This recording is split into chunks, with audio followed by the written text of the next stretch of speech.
میرے دوستو عزیزو، اگر اس کمینی دنیا کے لیے اپنے ماحول سے نکلے بغیر تعلیم حاصل نہیں ہوتی تو خدا کی قسم علم کی مجلسوں میں اور مدارس کے ماحول میں اور مسجد میں علماء کے اور قاریوں کے حلقوں میں آئے بغیر ایمان اور ہدایت حاصل نہیں ہوتی۔ اگر یہ کہا جائے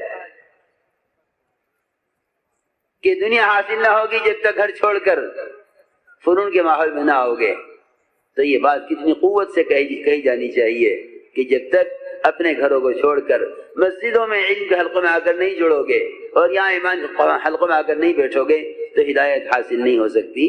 کتنی قوت سے کہا جا سکتا ہے جب کمینی دنیا کے سیکھنے کے لیے گھروں میں تعلیم کا ماحول کہیں بھی نہیں ہے 100% بچوں کو گھر سے نکالا جاتا ہے، جاؤ اسکول جاؤ پڑھ کے آؤ۔ کیسی یعنی بے عقلی کی بات ہے، کیسی بے عقلی کی باتیں کرتے ہیں لوگ کہ کیا ضروری ہے کہ ہدایت مسجد سے ہی ملے گی؟ ارے تو کیا ضروری ہے کہ اسکول کی پڑھائی اسکول میں ہی ہوگی، کالج کی پڑھائی کالج میں ہی ہوگی، وہاں ڈاکٹری کی ٹریننگ جو ہے ٹریننگ کے جو سینٹروں میں ہی ہوگی؟ کیا ضروری ہے؟ اس کمینی دنیا کے لیے تو اپنے ماحول کو چھوڑنا لازم سمجھتے ہیں اور دین سیکھنے کے لیے اپنے ماحول سے نکلنے کو ضروری نہیں سمجھتے۔ اس لیے میں تاکید سے عرض کر رہا ہوں، تم سب میوات والے اس کا عزم کرو کہ ہمیں ایک بالغ یا نابالغ مسلمان ایسا چھوڑنا نہیں ہے جو مسجد میں قرآن اور ایمان کے حلقوں سے وابستہ نہ ہو جاوے۔ جہالت تو مسلمان کے اپنے عمل سے ہے، کام کرتے نہیں، کہتے ہیں جہالت کا علاج کیسے ہو؟ کام کرتے نہیں، مسجدوں کو وقت دیتے نہیں، کہتے ہیں کہ جہالت کیسے ختم ہو؟ پمفلیٹ چھاپ کر تقسیم کرنے سے جہالت ختم نہیں ہوتی، بلکہ علماء کی مجلسوں میں دو زانوں بیٹھ کر دین سیکھنے سے جہالت ختم ہوتی ہے۔ اس لیے عرض کر رہا ہوں تاکید سے کہ مسجدوں کے اندر تعلیم کے حلقے قائم کرو، مسجدوں میں علماء وقت دیں، آنے والوں کو فرائض سکھلائیں، عقائد سکھلائیں۔ تم گشت کر کے لوگوں کو جمع کرو مسجد میں۔ علماء کو چاہیے یہ بھی صحابہ کی طرح، یہ بھی علماء صحابہ کی طرح گشت کیا کرے۔ تم تو سیدھی بات کر رہا۔ معاذ بن جبل سید العلماء ہیں، ابو ہریرہ سید المحدثین ہیں، ابی بن کعب سید القراء ہیں۔ ان سب کا معمول ملتا ہے روایتوں میں کہ یہ باہر نکل کر لوگوں کو خوشامد کرتے تھے، بھائی تھوڑی دیر کے لیے مسجد میں آ جاؤ، تھوڑی دیر کے لیے علم حاصل کر لو، تھوڑی دیر کے لیے ایمان کے حلقوں میں جڑ جاؤ۔ یہ گشت میں لوگوں کی خوشامد کرتے تھے۔ بڑوں کی بات بڑی ہوتی ہے، بڑوں کی بات بڑی ہوتی ہے۔ حضرت فرماتے تھے تمہاری بات وہ لے گا یہ تمہاری محنت سے جمع ہوگا۔ اس لیے ایک بنیادی کام یہ ہے کہ اپنی مسجدوں کو ایمان کے حلقوں سے آباد کرو۔ اگر چاہتے ہو اصلاح معاشرہ، یہ کسی پولیس کی مدد سے کبھی نہ ہوگا، یہ کسی طاقت کے اثر سے مدد سے کبھی نہ ہوگا۔ اس اصلاح معاشرے کے لیے دلوں کا پلٹنا ضروری ہے، اور یہ یقینی بات ہے، قرآن حدیث اس سے بھرے ہوئے ہیں کہ دلوں کے پلٹنے کی جگہ اصل مسجد ہے۔ یہ ہے پہلی صفت ایمان کا سیکھنا، اور اس کا یہ طریقہ محنت کریں گے انشاءاللہ۔ پورا مجمع اس کا عزم کرے، پورا مجمع اس کا ارادہ کرے۔ اور اب رمضان کا مہینہ آ رہا ہے، یہ تو دلوں کے نرم ہو جانے اور اعمال کے لیے دروازوں کو کھل جانے اور شیاطین کے قید ہو جانے اور اللہ کی طرف سے رحمتوں کے، مغفرت کے اور اللہ تعالیٰ کی طرف سے ہر طرح کی خیر کے آنے کا مہینہ ہے۔ اس مہینے میں تو ہمیں اپنی مسجدوں کو لازم پکڑ لینا ہے۔ یہ مہینہ جو آ رہا ہے یہ مال کمانے کے لیے نہیں، 11 مہینے جو کچھ کمایا ہے وہ ایک مہینہ 11 مہینے کی کمائی ایک مہینہ کھانے کے لیے بہت کافی ہے۔ 11 مہینے کی کمائی ایک مہینہ کھانے کے لیے بہت کافی ہے۔ یہ رمضان کا مہینہ یہ تجارت کا مہینہ نہیں ہے، یہ دعوت عبادت کو جمع کرنے کا مہینہ ہے۔ یہ بہترین موقع ہے تم میوات والوں کے لیے، اپنی مسجدوں کو اس مہینے میں 24 گھنٹے آباد کر لو۔ یہ بہترین موقع ہے رمضان کے مہینے میں جتنی بھی تمہاری مسجدیں ہیں جن میں 4 اعمال ہیں یا 5 اعمال ہیں یا کم اعمال ہیں یا پورے اعمال ہیں، ان ساری مسجدوں کو رمضان میں 24 گھنٹے آباد کر لو۔ اگر یہ 1 مہینہ رمضان کا تمہاری مسجد 24 گھنٹے آباد رہی تو یہی رمضان کا مہینہ آگے 11 مہینے تک تمہاری ساری مسجدوں کو 24 گھنٹے کی آبادی کے رخ پر چلا دے گا۔ بہترین موقع ہے، خدا کی قسم بہترین موقع ہے۔ رمضان کی راتیں سونے کے لیے نہیں ہوتی۔ یہ 1 مہینہ ایسا آتا ہے، اس میں صبر کا، اس میں عبادت کا، اس میں راتوں کو جاگنے کا مزاج بنانے کے لیے مہینہ آتا ہے کہ یہ مہینہ آیا ہے، 11 مہینے اس طرح گزارو۔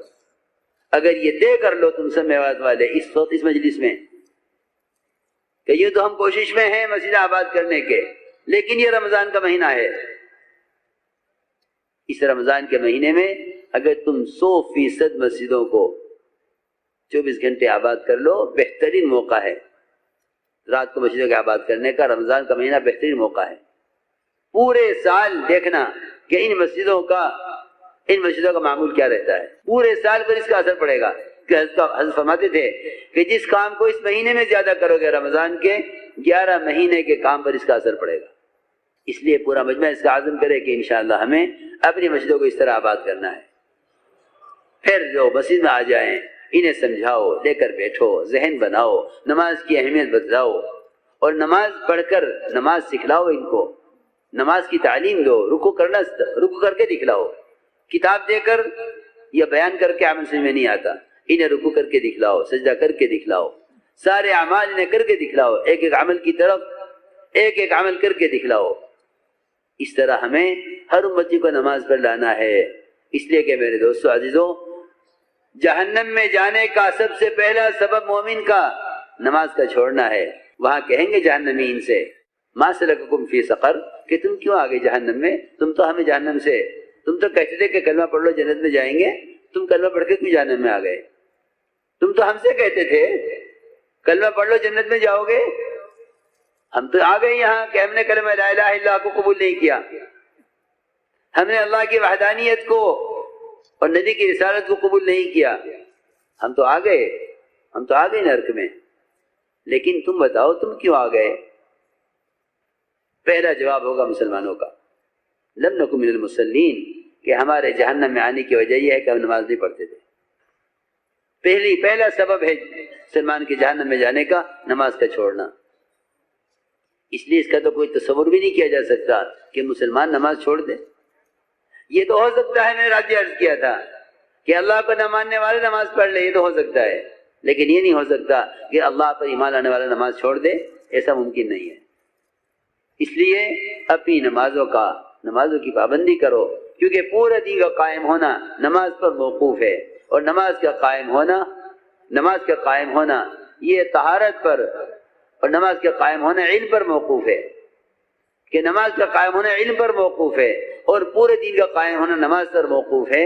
اس لیے فرمایا کہ نماز کا علم حاصل کرو۔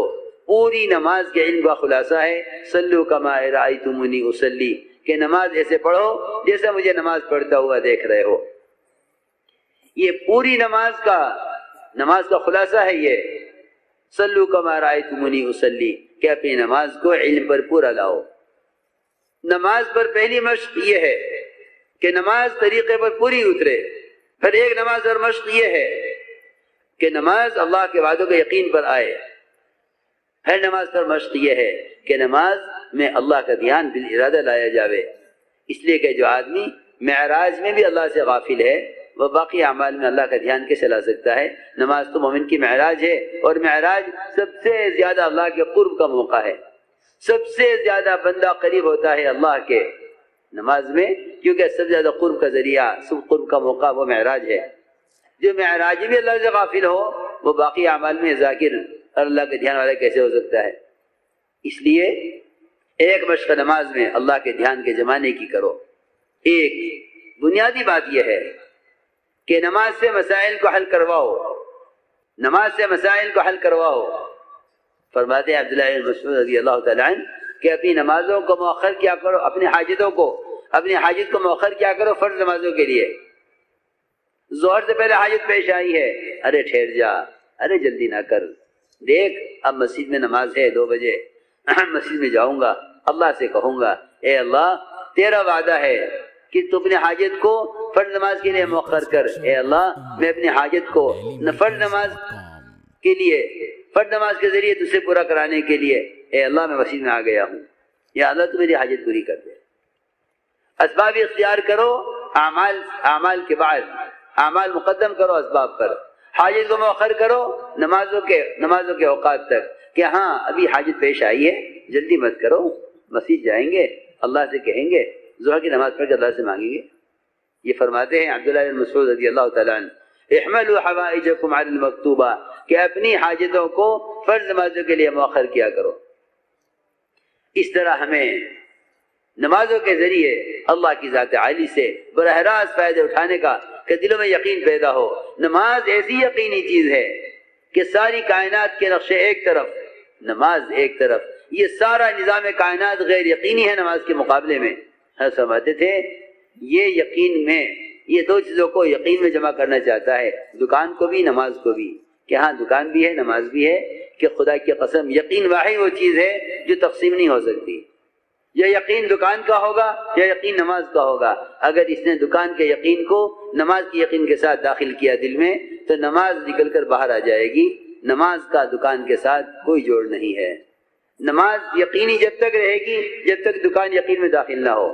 اگر یہ کہتا ہے کہ ہاں دکان بھی ہے نماز بھی ہے تو نماز یقین سے نکل کر باہر آ جائے گی، نماز اور دکان یقین میں جمع نہیں ہو سکتے، کیونکہ ایک بالکل غیر یقینی ہے، ایک چیز بالکل یقینی ہے، یہ دونوں ایک ساتھ جمع ہو جائے کسی دل میں یہ ممکن نہیں ہے۔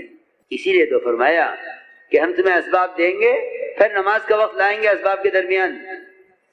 صبح سے شام ہو گئی کوئی گاہک نہ آیا، ادھر اذان ہوئی مغرب کی، ادھر گاہک آ گیا، اب کیا کروں؟ دکان گاہک کو چھوڑوں تو مال کہاں سے آئے گا، اور گاہک سے ملوں تو نماز کا کیا ہوگا؟ تو یہ تو بے عقل ہے، اتنا بے عقل ہے، کہنے لگا کہ نماز جماعت سے پڑھنی سنتی تو ہے، فرض تو ہے نہیں، بعدیں پڑھ لوں گا، گاہک کا کام کر دوں، کیونکہ گاہک اللہ نے بھیجا ہے۔ سوال اس کا نہیں گاہک اللہ نے بھیجا ہے، سوال اس بات کا ہے کہ اللہ نے گاہک کو نماز کے وقت کیوں بھیجا؟ یہ گاہک نماز کے وقت کیوں آیا؟ پہلے آ جاتا۔ اللہ نے اس لیے بھیجا ہے گاہک کو اس وقت، اور دیکھنا چاہتے ہیں کہ تو اس وقت ساری اس گاہک کی طرف سے آنے والے مال کا یقین رکھتا ہے، یا میری محنت یا مسجد میں بلایا ہے تو میرے بلانے پر میرے پاس آتا ہے، یا اس گاہک کے کام کی وجہ سے مجھے چھوڑ دیتا ہے؟ سوال اس کا ہے۔ سوال جماعت کی نماز سنت ہے غیر سنت ہے، افضل ہے غیر افضل ہے، اس کا